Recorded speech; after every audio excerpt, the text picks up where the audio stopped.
currency war is not something that is going to help overcome the present financial crisis. It's not going to help in the economies of the countries concerned. Of course, when you start a war, you will try to outdo the other, and the result is a very unstable exchange rate situation in the world, and that's never been good for business. But countries should be allowed to move up and down a little. But I still believe that the best formula was the one that was done at the Bretton-Woods agreement, because the Bretton-Woods actually fixed the exchange rate. This idea that the market should fix the exchange rate is the new thing. Fixing the exchange rate is actually the old thing. What I did was to go for basically what is Bretton-Woods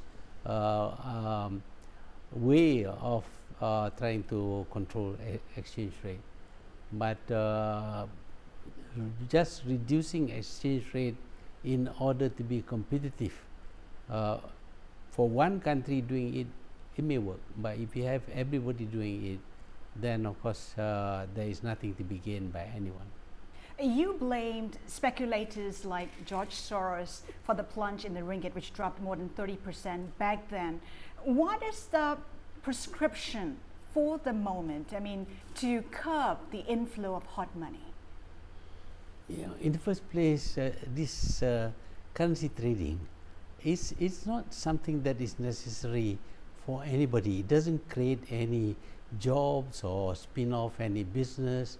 In one day, $4 trillion are supposed to be traded by the currency traders, and we don't see any spin-offs from there. So one of the things we should do is really to stop this silly thing called currency trading.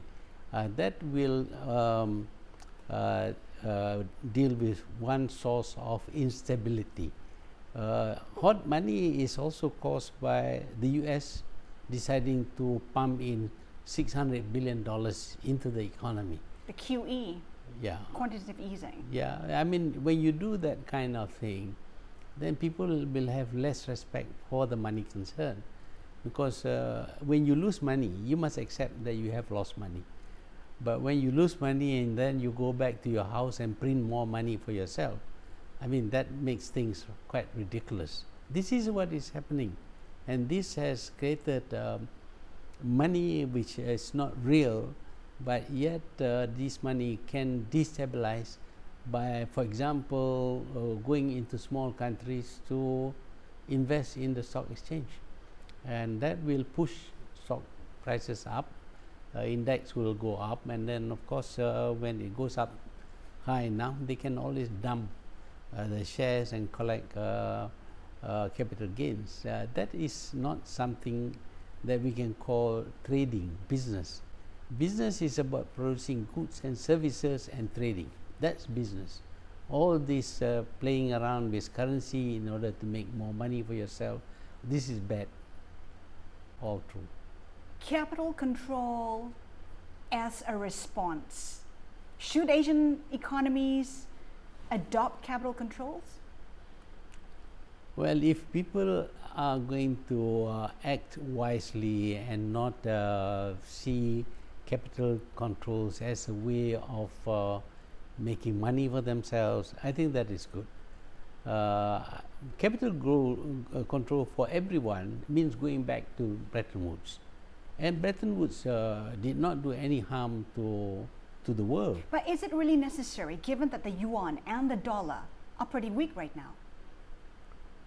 Well, it can become weaker if you don't have capital controls. Then the market will play around and speculate and manipulate and cause the currency to wobble and create uncertainty in the market. So I don't think the idea that the market should determine the value of currencies is the right thing.